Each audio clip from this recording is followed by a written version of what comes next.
Hello everyone, welcome back to our channel Foster Academy and I hope you all and healthy. This is Shweta Panchal. स्वागत है आपका इस class में। जैसा कि आपको पता ही है, ये सीरीज चल रही है EMRS की TGT सोशल साइंस के लिए इंपॉर्टेंट MCQs की। ठीक है, तो इसमें आपके ज्योग्राफी की सीरीज के काफ़ी 3 पार्ट इसके हो चुके हैं। पार्ट नंबर 4 है ये। ठीक है, अदर प्लेलिस्ट जो देखनी है आपको डिस्क्रिप्शन बॉक्स में आप जाकर चेक कर सकते हैं, वहाँ पर आपको सारे लिंक मिल जाएंगे। इसके अलावा आप टेलीग्राम जो ग्रुप है वो भी ज्वाइन कर सकते हैं, उसका लिंक भी आपको। क्वेश्चन नंबर 1 है, हिमालय और अन्य प्रायद्वीपीय पर्वतमालाओं की भूवैज्ञानिक संरचना कैसी है। हिमालय और अन्य प्रायद्वीप पर्वतमालाएं जो हैं उनकी वैज्ञानिक संरचना कैसी है। वो वीक हैं, यंग है, फ्लेक्सिबल हैं, क्या है। तो इसका जो आंसर जाएगा वो जाएगा ऑप्शन नंबर डी, उपरोक्त सभी। ठीक है, यानी वो तरुण भी हैं, दुर्बल भी हैं और लचीले भी हैं। ये किसकी बात हो रही है? हिमालय और अन्य प्रायद्वीपीय पर्वतमालाओं की। ठीक है, तो आपको पता ही है कि जो हिमालय है उसका निर्माण किससे हुआ था? ये हुआ था हमारा टेथिस जो सागर था, ठीक है, उसके अवसाद से, उसके जो रिमेन्स थे उससे। क्वेश्चन नंबर 2 है, निम्नलिखित में से कौन सा पदार्थ जल योजन प्रक्रिया से प्रभावित होता है। इनमें से वो कौन सा पदार्थ है जो जल योजन प्रक्रिया से प्रभावित होता है। तो इसका आंसर जाएगा ऑप्शन नंबर डी। ठीक है, जैसे कि लवण जिसको बोलते हैं, इसमें आप कह सकते हैं कि जैसे कि हमारा सॉल्ट होता है, ठीक है, तो इसका रासायनिक नाम क्या है? इसका रासायनिक नाम की अगर हम बात करें इसके, तो क्या है ये? Sodium chloride. ठीक है, NaCl। ठीक है ना। चलिए नेक्स्ट क्वेश्चन है, क्वेश्चन नंबर 3 हमारे पास। वह कौन सा बल है, यानी वह कौन सा फोर्स है जो पृथ्वी की सतह के कुछ हिस्सों को लगातार ऊपर उठाता है या फिर निर्मित करता है। तो इसका आंसर जाएगा आपका option number B, endogenic force, अंतर्जात बल। ठीक है, एंडोजेनिक फोर्स। और यहाँ पर आप ये कॉन्सेप्ट थोड़ा सा मैं बता देती हूँ आपको फोर्सेस का क्या है। तो जो अर्थ है उसमें जो मूवमेंट होती है वो कितने तरीके से होती है? वो 2 तरीके से होती है। एक तो होता है एंडोजेनिक फोर्स और होता है आपका एक्सोजेनिक फोर्स। ठीक है, एंडोजेनिक यानी अंतर्जात बल और एक्सोजेनिक बहिर्जात बल। ये होता है अंदर से लगने वाला फोर्स पृथ्वी के अंदर से, और ये होता है पृथ्वी के बाहर से लगने वाला बल। और इसमें भी एंडोजेनिक फोर्स भी 2 टाइप से होता है। एक तो होता है आपका सडन और दूसरा होता है आपका स्लो। ठीक है, तो जो सडन वाला है इसमें आपका आता है अर्थक्वेक, इसके अलावा आपका वोल्केनो, जो अचानक से होने वाला जो फोर्स होता है उसकी वजह से क्या चीज़ें होती हैं? अर्थक्वेक, वोल्केनो, इसके अलावा लैंडस्लाइड्स। और ये जो स्लो मूवमेंट है इसकी वजह से आपका होता है माउंटेन्स वगैरह बनते हैं। ठीक है, एक्सोजेनिक फोर्स की अगर हम बात करें तो इसकी वजह से क्या क्या चीज़ें होती हैं? ये होता है, इस फोर्स को हम इरोजनल एंड डिपोजिशनल फोर्स भी कह सकते हैं। यानी इसकी वजह से अपर्दन वाली जो होती चीज़ वो होती है। ठीक है ना, मतलब अपर्दन होता है। तो ये किसकी वजह से होता है? रिवर, विंड, यानी ये सब इसके लिए रिस्पॉन्सिबल होते हैं। सी वेव्स और ग्लेशियर्स। ठीक है, तो दोनों तरीके के जो फोर्सेस हैं इनके बारे में आपको पता होना चाहिए कि अंतर्जात बल जो है इससे कौन कौन सी चीज़ रिलेट करती है, और जो बहिर्जात बल है आपका एक्सोजेनिक फोर्स, इसकी वजह से कौन कौन सी चीज़ें होती है। ठीक है, डिपोजिट यानी एक जगह पर इकट्ठे होने वाले भी होते हैं और इरोजनल भी होते हैं। ठीक है, ये आगे क्वेश्चन देखेंगे तो उसमें आपको थोड़ा सा और क्लियर हो जाएगा। ठीक है ना। चलिए, तो इसका आंसर जो जाएगा आपका थर्ड का, हो जाएगा आपका ऑप्शन नंबर बी, अंतर्जात बल। क्वेश्चन नंबर 4 है, आंतरिक शक्तियों द्वारा किस प्रकार के परिवर्तन लाए जा सकते हैं। जो मैंने आपको भी एंडोजेनिक फोर्स बोला था ये वही है। तो एंडोजेनिक फोर्स को एक तरीके से आप कह सकते हैं कि इससे क्या चीज़ें होती हैं। तो इसका आंसर आपका जाएगा ऑप्शन नंबर ए, यह नए भू आकृतियों को जन्म देता है। ठीक है, ये नई भू आकृतियों को जन्म देता है, यानी एंडोजेनिक जो फोर्सेस हैं उसकी वजह से जो ये कह सकते हैं कि जो अर्थ की शेप है वो फॉर्म होती है। ठीक है, नेक्स्ट है, निम्नलिखित में से कौन सा अंतर्जात बलों का उदाहरण है। ये मैंने आपको अभी अभी बताया है, तो आप इजीली बता सकते हैं इसका आंसर। तो कटाव, ज्वालामुखी, अपक्षय या फिर संतुलन। तो बहुत ही इजीली आप इसको रिकॉग्नाइज कर सकते हैं आंसर को, ये रहेगा ऑप्शन नंबर बी ज्वालामुखी। मैंने आपको बताया था ना एंडोजेनिक फोर्स में सडन फोर्स था, उसके अंदर आपका ये था वोल्केनो वाला। ठीक है, क्वेश्चन नंबर 6 है निम्नलिखित में से कौन सा अपक्षय का एक रूप है। ठीक है, शारीरिक, रासायनिक, जैविक। तो जो अपक्षय है आपका, जो इरोजन है आपका, वो इरोजन नहीं, ये जो वेदरिंग जो है आपका, वो किस टाइप से होता है। तो इसका आंसर जाएगा उपरोक्त सभी शारीरिक, रासायनिक और जैविक तरीकों से। ठीक है, तो 6 का आंसर जाएगा हमारा ऑप्शन नंबर डी। जो होता है अपर्दन वो होता है आपका इरोजन। ठीक है, इनमें डिफरेंस क्या होता है, ये होता है एक ही जगह पर, और अपर्दन होता है वो आपका मूवमेंट के साथ होता है।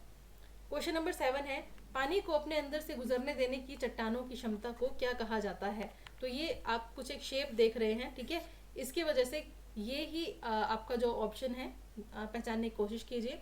तो इसका आंसर आपका जाएगा ऑप्शन नंबर ए, सरंध्रता। ठीक है, इसको पोरोसिटी भी कह सकते हैं।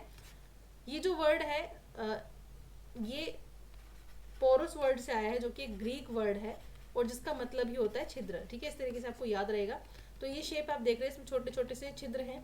ठीक है, इसकी वजह से जो पानी है वो उसके अंदर चला जाएगा, लेकिन कुछ चीज़ें ऐसी होती हैं जो बिल्कुल प्लेन होती है और उनमें सांद्रता नहीं होती, सरंध्रता नहीं होती, तो फिर पानी उसमें नहीं जा सकता।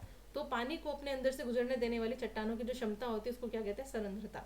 ठीक है, नेक्स्ट है क्वेश्चन नंबर 8 पृथ्वी की सभी सामग्रियों की ढलान वाली सतह का से आपका क्या तात्पर्य है।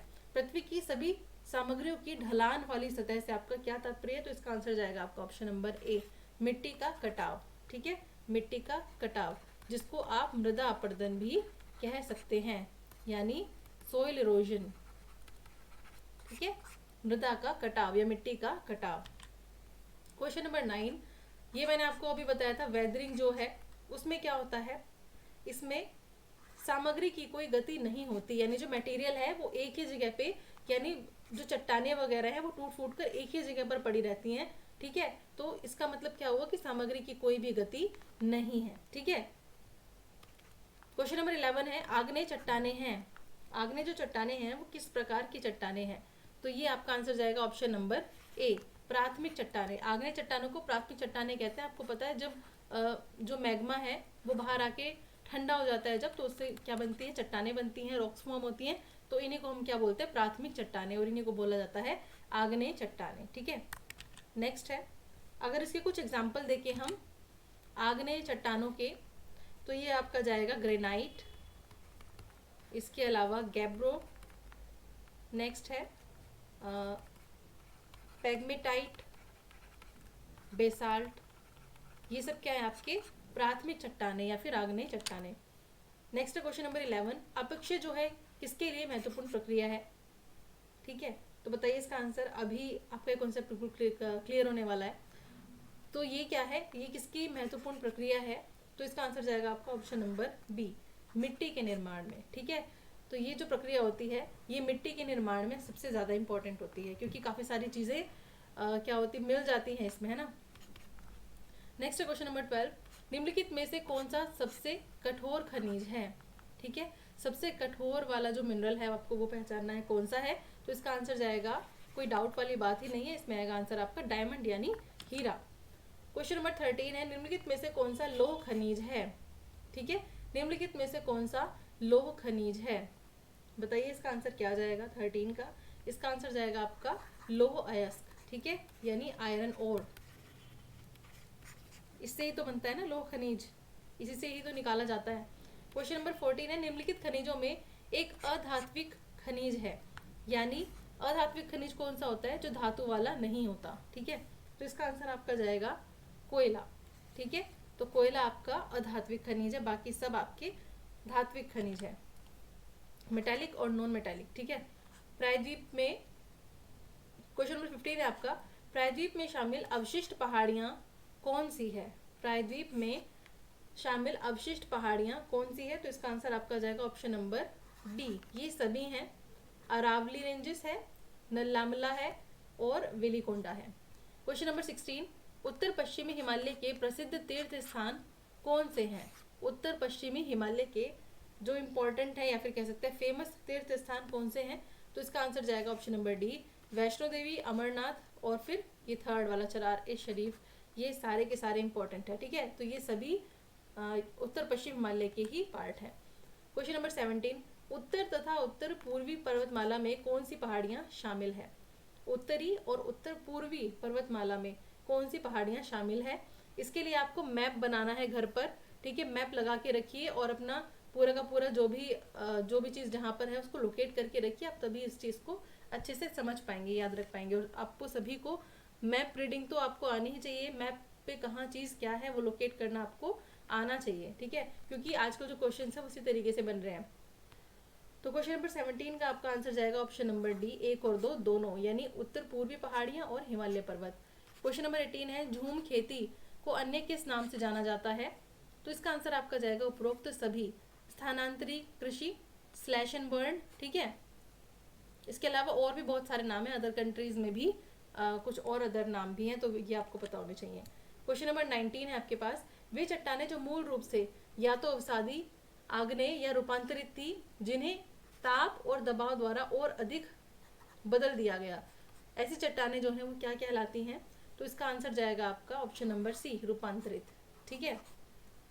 वे चट्टानें जो मूल रूप से या तो कैसी थी, अवसादी थी, आग्नेय या ये सब तरीके की चट्टानें थी, लेकिन ताप और दबाव, यहाँ पर मेन आपको ये देखना है, ताप और दबाव के द्वारा अधिक ज़्यादा बदल गई। तो इसका आंसर जाएगा आपका रूपांतरित जो टाइप की चट्टानें होती हैं।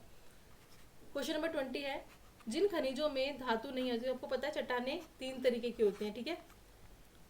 जिन खनिजों में धातु नहीं होती उन्हें क्या कहा जाता है? बहुत ही सिंपल सा आंसर है, बताइए जल्दी से। तो इसका आंसर आपका जाएगा ऑप्शन नंबर सी, गैर धात्विक या फिर अधात्विक चट्टानें, सॉरी अधात्विक खनिज, ठीक है। नेक्स्ट है क्वेश्चन नंबर 21, भारत का एकमात्र जीवंत ज्वालामुखी कहाँ पर है? भारत का एकमात्र जीवंत ज्वालामुखी कहाँ पर है? ये है बैरन द्वीप पर, बैरन द्वीप पर। क्वेश्चन नंबर 22, सिंधु नदी की सहायक नदियाँ कौन सी है? सिंधु नदी जो है उसकी सहायक नदियाँ कौन सी है? ये क्या है? ये पूरी तरीके से भारत में नहीं बहती, पाकिस्तान में चली जाती है ना। तो इसका आंसर आपका जाएगा ऑप्शन नंबर डी, 1 और 2 दोनों, झेलम और चेनाब दोनों ही इसकी सहायक नदियां हैं। क्वेश्चन नंबर 23 है, पृथ्वी की क्रस्ट पर, यानी पृथ्वी का जो अर्थ का जो ऊपरी पार्ट होता है वहां पर सबसे प्रचुर मात्रा में पाई जाने वाली चट्टानें कौन सी है? तो इसका आंसर आपका जाएगा जिसको प्राथमिक चट्टानें भी बोला जाता है, तो आप आंसर जान गए होंगे, ये है आपका आग्नेय चट्टानें, ठीक है। 24 है आपका, निम्नलिखित में से कौन सा रेत और ग्रेनाइट का घटक है? इनमें से कौन सा रेत और ग्रेनाइट का घटक है? इसका आंसर जाएगा आपका ऑप्शन नंबर बी, क्वार्ट्ज, ठीक है। क्वेश्चन नंबर 25, निम्नलिखित में से कौन सी एक अवसादी चट्टान नहीं है? इनमें से कौन सी एक अवसादी चट्टान नहीं है, ठीक है। ये आपकी 3rd नंबर वाली जो रॉक्स का टाइप है वो है, तो ये है आपका ऑप्शन नंबर डी, मार्बल यानी संगमरमर, ये आपकी अवसादी चट्टान नहीं है। तो ये थे हमारे आज की 25 क्वेश्चंस। आई होप वीडियो आपको पसंद आई होगी, अगर पसंद आए तो लाइक ज़रूर कीजिए। और ये है आपका आज का क्वेश्चन जिसको आप कमेंट सेक्शन में मेंशन करेंगे अगर आपको आंसर पता है तो। क्वेश्चन है आपका, श्रीनगर जो है वो किस नदी के किनारे स्थित है? गंगा नदी के, चेनाब नदी की, झेलम नदी के या फिर सिंधु नदी के? चलिए अगर आपको आंसर पता है तो कमेंट सेक्शन में ज़रूर बताना, ठीक है। चलिए मिलते हैं अपने नेक्स्ट वीडियो में। Thank you so much watching this video.